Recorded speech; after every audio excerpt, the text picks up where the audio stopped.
প্রিয় শিক্ষার্থীরা, আশা করি ভালো আছো।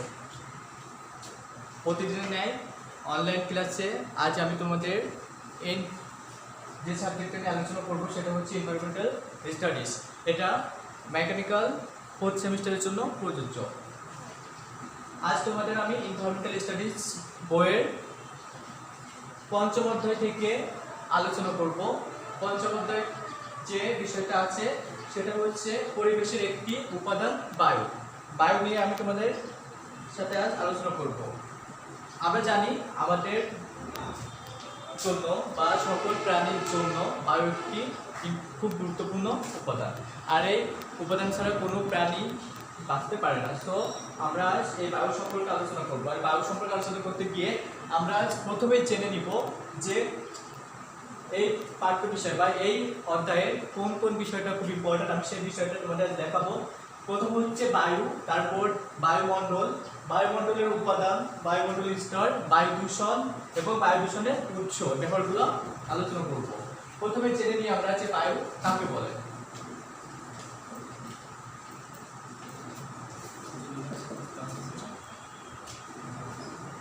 বায়ু প্রথমে জানবো বায়ু কি। বায়ু হচ্ছে বিভিন্ন গ্যাসের মিশ্রণ।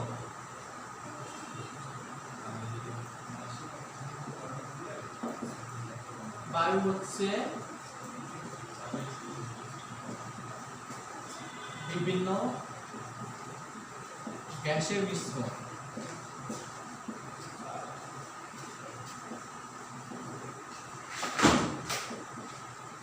বায়ু হচ্ছে বিভিন্ন গ্যাসের মিশ্রণ, যার মধ্যে নাইট্রোজেন, হাইড্রোজেন, হিলিয়াম বিভিন্ন প্রকার গ্যাস মিশ্রিত থাকে।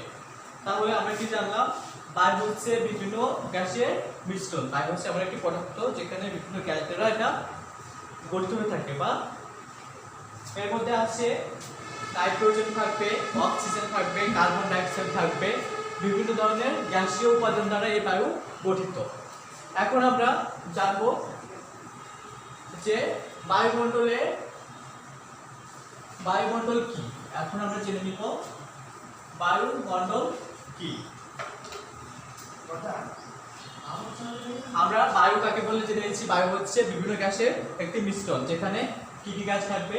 বিভিন্ন গ্যাস থাকবে, oxygen, hydrogen, nitrogen, carbon dioxide ইত্যাদি গ্যাস দ্বারা এই বায়ু গঠিত। এখন আমরা জানবো বায়ুমণ্ডল কি। বায়ুমণ্ডল, এখন আমরা জানবো বায়ুমণ্ডল কি। পৃথিবীর পৃষ্ঠ থেকে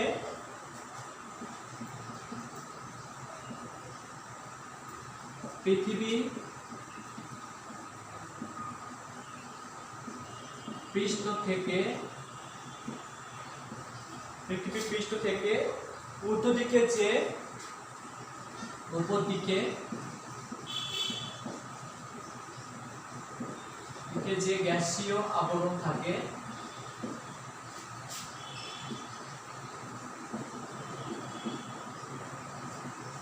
গ্যাসীয় আবরণ পৃথিবীকে বেষ্টন করে আছে।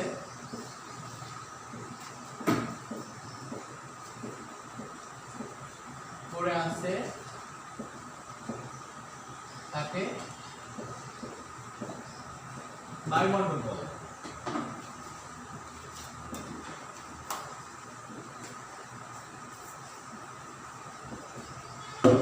তাহলে বায়ুমণ্ডল কাকে বলে? পৃথিবী পৃষ্ঠ থেকে উপর দিকে যে গ্যাসীয় আবরণ পৃথিবীকে বেষ্টন করে আছে সেটাই হচ্ছে আমাদের বায়ুমণ্ডল। তাহলে আমরা প্রথমে জেনে নিচ্ছি বায়ু কি। বায়ু হচ্ছে একটি মিশ্র উপাদান যেখানে একাধিক গ্যাস মিশ্রিত থাকে, যেমন hydrogen, nitrogen, oxygen, carbon dioxide বিভিন্ন আনুপাতিক হারে এই গ্যাসগুলো বায়ুতে মিশ্রিত থাকে। এরপর জানছি আমরা কি বায়ুমণ্ডল কি। বায়ুমণ্ডল হচ্ছে পৃথিবীর পৃষ্ঠ থেকে উপর দিকে যে গ্যাসীয় আবরণ দ্বারা পৃথিবীকে বেষ্টন করে আছে, অর্থাৎ যে গ্যাসীয় আবরণ পৃথিবীকে বেষ্টন করে আছে সেটাই হচ্ছে আমাদের বায়ুমণ্ডল। এখন বায়ুমণ্ডলের প্রধান উপাদান কি কি সেগুলো আমরা জানবো। বায়ুমণ্ডলের উপাদানগুলো কি? এখন আমরা জেনে নিব বায়ুমণ্ডলের উপাদান কি এবং এর শতকরা হার। বায়ুমণ্ডলের উপাদান এবং শতকরা হার।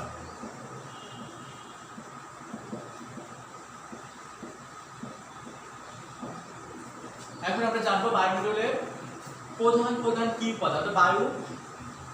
বায়ুমণ্ডল প্রধান কি উপাদান দ্বারা গঠিত এবং এদের শতকরা হার, অর্থাৎ প্রতিটি উপাদান কত আনুপাতিক হারে থাকে। প্রথমে আমরা জেনে নিই বায়ুমণ্ডলের প্রধান তিনটি উপাদান থাকে, নাইট্রোজেন, অক্সিজেন আর হচ্ছে জলীয় বাষ্প। তাহলে নাইট্রোজেন প্রথমে হবে নাইট্রোজেন,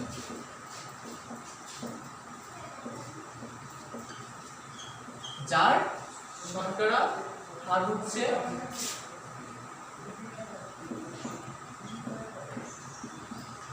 নাইট্রোজেনের শতকরা হার হচ্ছে 78.09%। এরপর যেটা আছে সেটা হচ্ছে অক্সিজেন,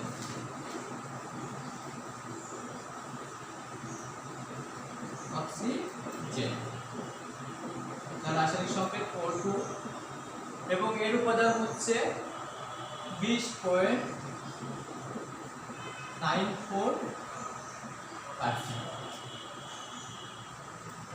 আরেকটা হচ্ছে জলীয় বাষ্প,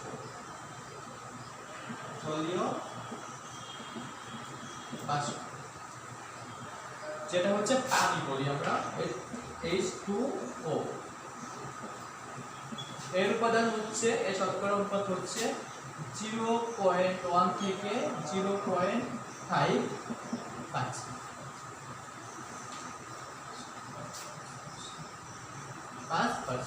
তাহলে আমরা বায়ুমণ্ডলের তিনটে উপাদান পাইছি, একটা হচ্ছে নাইট্রোজেন, অক্সিজেন আর হচ্ছে জলীয় বাষ্প। নাইট্রোজেন কত অনুপাত থাকে 78.09% এবং অক্সিজেন থাকে হচ্ছে 20.94% এবং জলীয় বাষ্প বা পানি থাকে 0.1 থেকে 5%। খুবই ইম্পর্ট্যান্ট একটা কোশ্চেন, মনে রাখতে হবে বায়ুমণ্ডলের উপাদান এবং তার শতকরা অনুপাত। এবার আমরা জেনে নিব বায়ুমণ্ডলের স্তর কয়টি এবং কি কি। বায়ুমণ্ডলের স্তর কয়টি এবং কি কি। বায়ুমণ্ডলের স্তরগুলো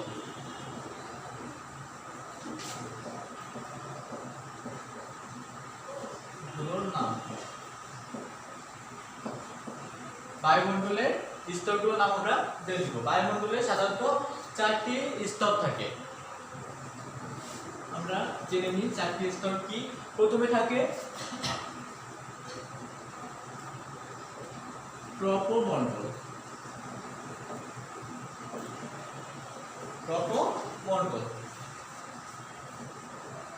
তারপরে আছে স্ট্রাটোমণ্ডল,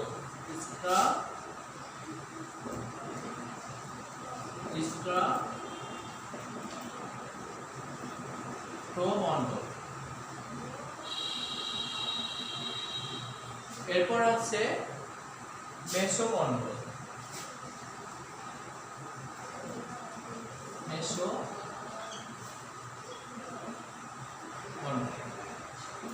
তারপর হচ্ছে তাপমণ্ডল,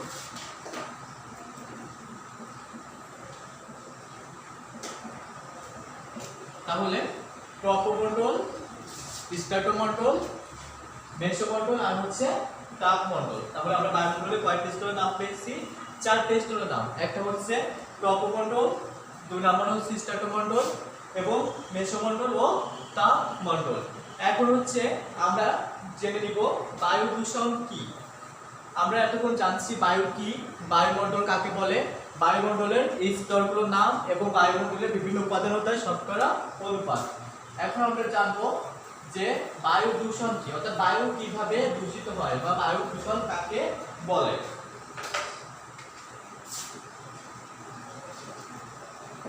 বায়ু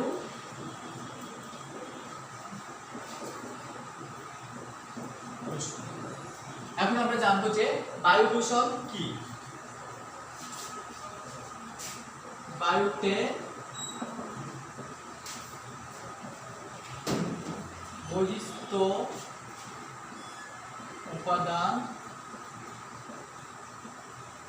বায়ুতে বহিস্থ উপাদানের উপস্থিতি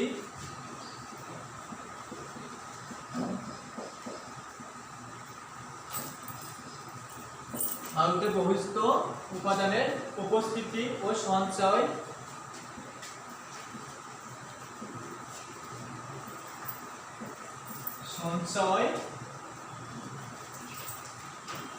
নিজ উপাদানের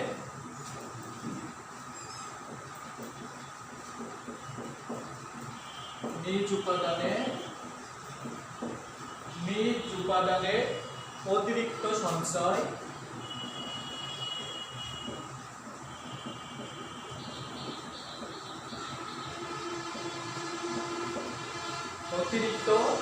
জীবজগৎ এবং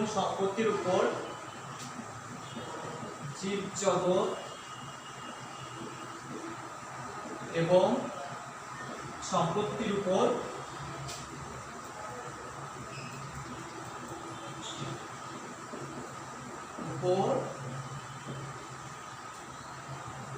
মন্দ প্রভাব বিস্তারের ঘটনাকে মন্দ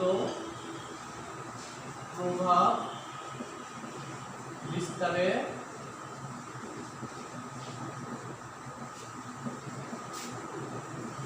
ঘটনাকে বায়ু দূষণ বলে।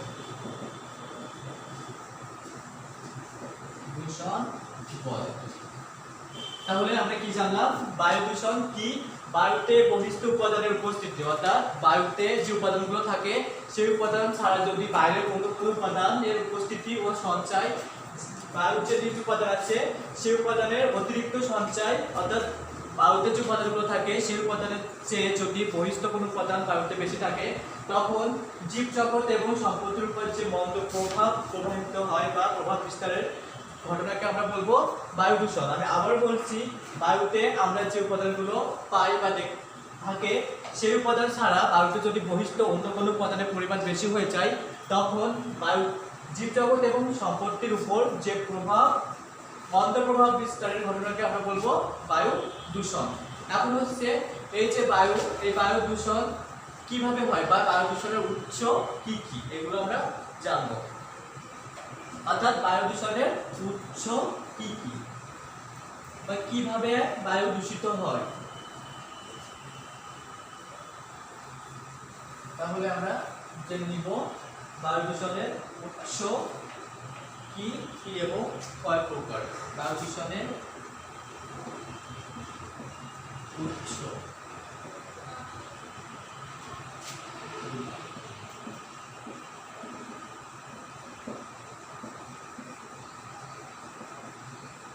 বায়ু দূষণের উৎসগুলো আমরা জানবো।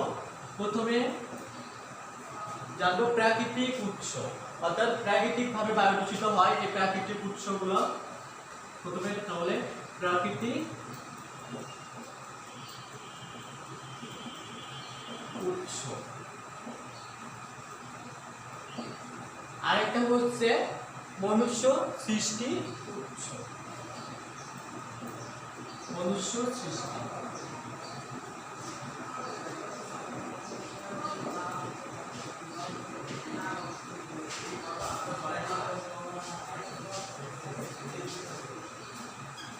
তাহলে আমরা দুইটা উৎস জানছি, একটা হচ্ছে প্রাকৃতিক উৎস আর একটা হচ্ছে মনুষ্য সৃষ্টি উৎস। এখন প্রাকৃতিক উৎসের মধ্যে কি কি হতে পারে সেগুলো আমরা দেখে নেব। আমরা প্রথমে জেনে নিচ্ছি এই অধ্যায় থেকে বায়ু কি, বায়ুমণ্ডল কাকে বলে, বায়ুমণ্ডলের উপাদান এবং এদের শতকরা আনুপাতিক হার। তারপর আমরা জানছি বায়ুমণ্ডলের স্তর। এবার আমরা জেনেছি বায়ু দূষণ এবং বায়ু দূষণ কিভাবে হয়, বায়ুর উৎস কি কি। দুটা উৎস পাই আমরা, একটা হচ্ছে প্রাকৃতিক উৎস, অন্যটি হচ্ছে মনুষ্য সৃষ্টি উৎস। এটা প্রাকৃতিক মানে কি, মানে প্রকৃতির দ্বারা বায়ু দূষিত হবে প্রাকৃতিক কারণে। আর একটা হচ্ছে মনুষ্য সৃষ্টি উৎস, যেটা হচ্ছে মানুষের দ্বারা বায়ু দূষিত হয়ে থাকে, সেটাকে আমরা বলবো মনুষ্য সৃষ্টি উৎস। প্রাকৃতিক উৎসের মধ্যে যেমন হচ্ছে আগ্নেয়গিরি অগ্নুৎপাত, আগ্নেয়গিরি অগ্নুৎপাত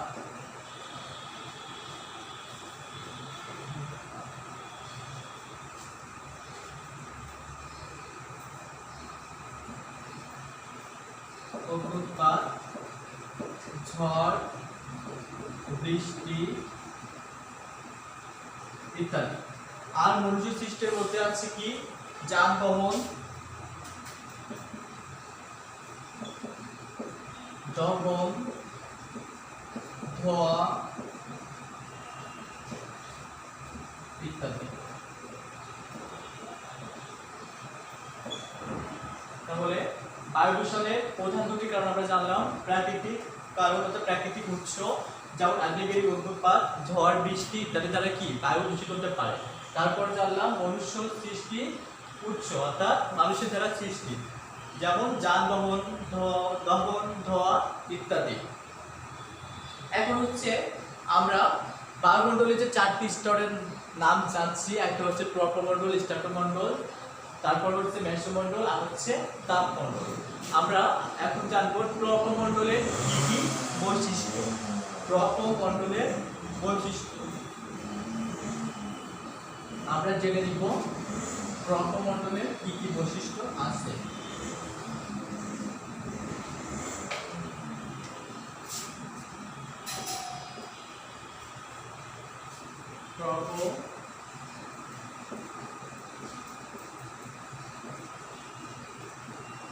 প্রপমণ্ডলের বৈশিষ্ট্য।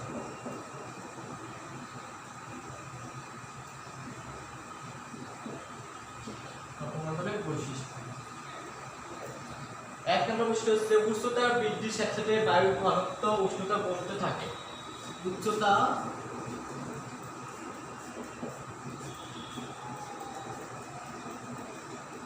বৃদ্ধি সাথে সাথে বায়ুর উচ্চতা বৃদ্ধির সাথে বায়ুর ঘনত্ব ও উষ্ণতা কমতে থাকে।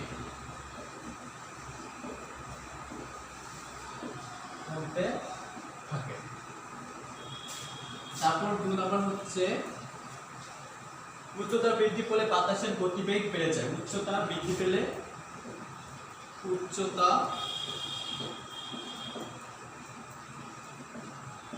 বৃদ্ধির ফলে বাতাসে গতিবেগ বেড়ে যায়। গতিবেগ বেড়ে যায়। তারপর হচ্ছে নিচের দিকের বাতাসে জলীয় বাষ্প থাকে। নিচের দিকে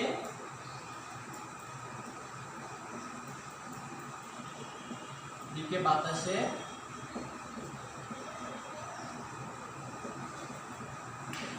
জলীয় বাষ্প থাকে। 4 হচ্ছে শীতকালে এবং এই স্তরটি সংকুচিত। শীতকালে এই স্তরটি সংকুচিত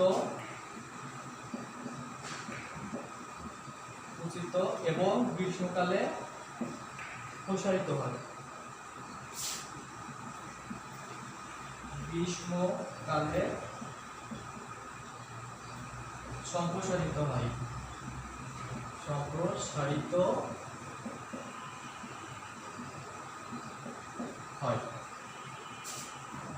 তারপর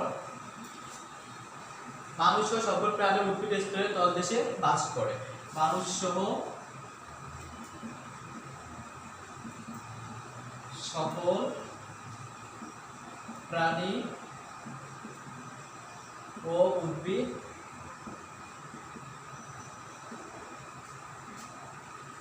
এর স্তরে তলদেশে বাস করে। এই স্তরে তলদেশে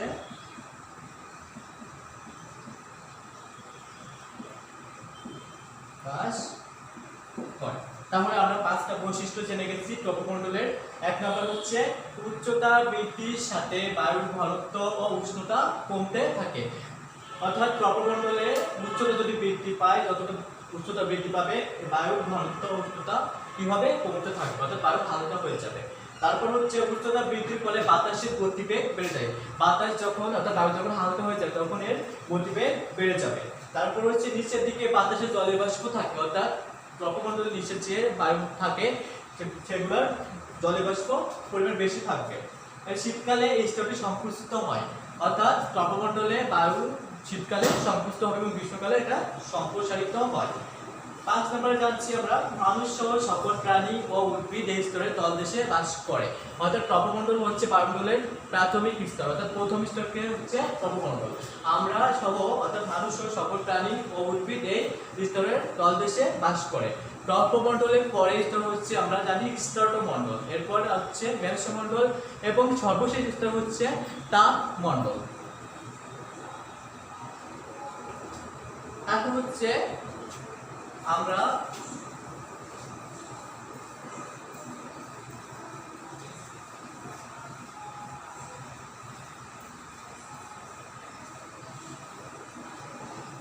মেসোমণ্ডলের বা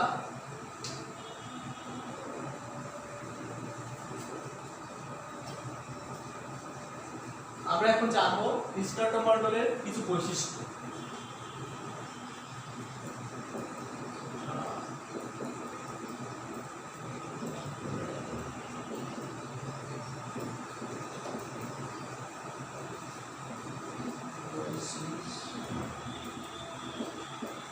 জেনে নিই স্ট্রাটোমণ্ডলে কি কি বৈশিষ্ট্য থাকে।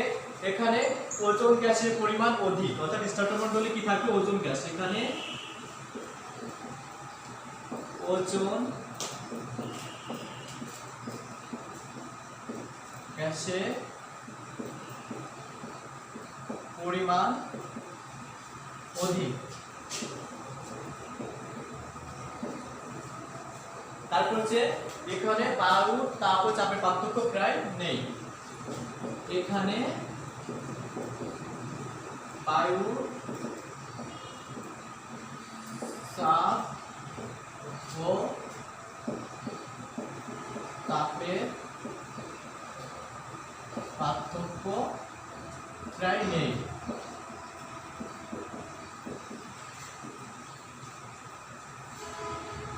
এরপর আছে এখানে বায়ু সমান্তরাল গতি লক্ষণীয়। এখানে বায়ুর সমান্তরাল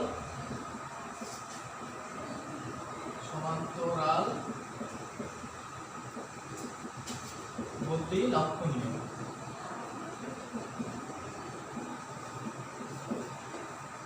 তারপর আসছি আমরা স্ট্রাটোমণ্ডলে আমরা তিনটি বৈশিষ্ট্য জেনে নিই মাত্র। এখানে ওজোন গ্যাসের পরিমাণ অধিক থাকে, অর্থাৎ স্ট্রাটোমণ্ডলে আমরা যে ওজোন গ্যাসের কথা জানি সেই স্ট্রাটোমণ্ডলে ওজোন গ্যাসটাই অবস্থান করে, এখানে ওজোন গ্যাসের পরিমাণ অধিক থাকে। তারপর হচ্ছে এখানে বায়ু চাপ ও তাপের পার্থক্য প্রায় নেই। 3 নম্বরে আমরা জানছি এখানে বায়ু সমান্তরাল গতি লক্ষণীয়। এবারে আমরা জানবো মেসোমণ্ডলের বৈশিষ্ট্য।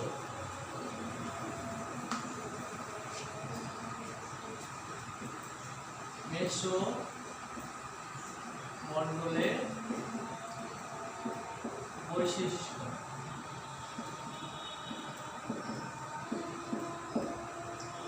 এক নম্বরে কি আছে আমরা জানি, এই স্তরে বায়ুর চাপ খুবই কম। এই স্তরে বায়ুর চাপ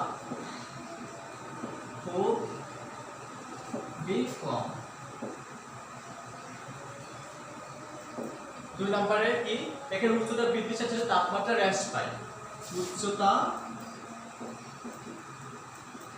বৃদ্ধির সাথে সাথে তাপমাত্রা হ্রাস পায়। তাপমাত্রা হ্রাস পায়। তারপর হচ্ছে এর অধিকাংশ উল্কাপিণ্ড জ্বলে ওঠে। এই স্তরে অধিকাংশ উল্কাপিণ্ড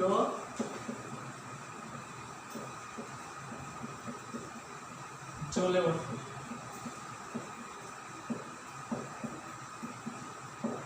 তাহলে মেসোমণ্ডলে আমরা তিনটা বৈশিষ্ট্য জেনে গেছি। এক নম্বর হচ্ছে এই স্তরে বায়ুর চাপ খুবই কম, তারপর হচ্ছে উচ্চতা বৃদ্ধির সাথে সাথে তাপমাত্রা হ্রাস পায়। এরপর যাচ্ছি এই স্তরে অধিকাংশ উল্কাপিণ্ড জ্বলে ওঠে, অর্থাৎ আমরা যে উল্কাপিণ্ডগুলো দেখতে পাই সেটাই বায়ুমণ্ডলের এই মেসোমণ্ডলে দেখা যায়। তারপর আমরা শেষ যে বায়ুমণ্ডল স্তরটার বৈশিষ্ট্য জানতে হচ্ছে তাপমণ্ডলের বৈশিষ্ট্য, তাপমণ্ডলের বৈশিষ্ট্যটা আমরা জেনে নিব।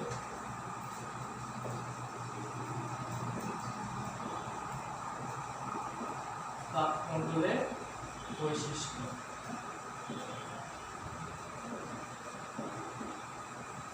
এক নম্বরে কি আছে, এই স্তর থেকে বেতার তরঙ্গ প্রতিফলিত হয়। এই স্তর থেকে বেতার তরঙ্গ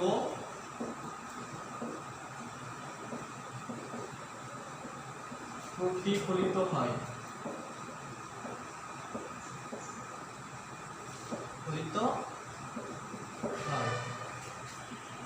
তারপর হচ্ছে এই স্তরের নিম্ন অংশকে আয়নমণ্ডল বলে। এই স্তরের নিচের অংশকে, নিচের স্তরকে আয়নমণ্ডল বলে।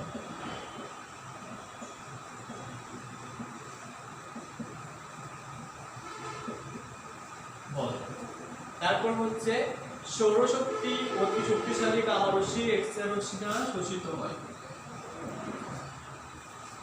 সৌরশক্তি অতি সৌরশক্তি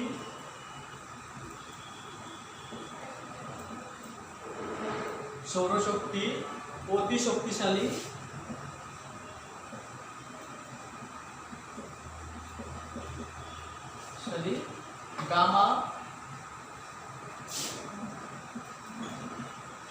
গামা ও এক্স-রে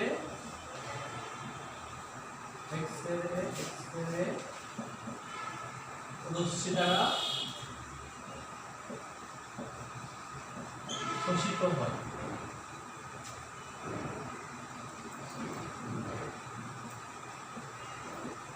তাহলে আমরা তাপমণ্ডলের তিনটা বৈশিষ্ট্য জেনে গেছি। এক হচ্ছে এই স্তর বেতার তরঙ্গে প্রতিফলিত হয়। এই স্তরে কি হবে, যে বেতার তরঙ্গ জানি আমরা সেটা প্রতিফলিত হয়। দুই নম্বর জানছি এই স্তরের নিচে যে স্তর থাকে সেটাকে আমরা বলি আয়নমণ্ডল। এবং তিন নম্বর জেনে গেছি সৌরশক্তি অতি শক্তিশালী গামা ও এক্স-রে রশ্মি দ্বারা শোষিত হয় এই স্তরে। তাহলে প্রিয় শিক্ষার্থীরা, আজকে আমরা এই অধ্যায়ে যে বিষয়গুলো জানতে পারলাম তা হচ্ছে বায়ু কাকে বলে, বায়ুমণ্ডল কাকে বলে, বায়ুমণ্ডলের স্তরগুলো কি কি, তারপরে বায়ুমণ্ডল দূষণ কি, বায়ুমণ্ডলের যে উপাদানগুলো আছে শতকরা আনুপাতিক হার এবং বায়ু দূষণের উৎস। এরপর আমরা জানছি যে বায়ুমণ্ডলের স্তরগুলো আছে সেই স্তরগুলোর বৈশিষ্ট্য। সো আজকে এ পর্যন্ত, দেখা হবে নেক্সট ক্লাসে। সে পর্যন্ত ভালো থাকবা, সুস্থ থাকবা। আজ এখানেই শেষ করছি। আল্লাহ হাফেজ।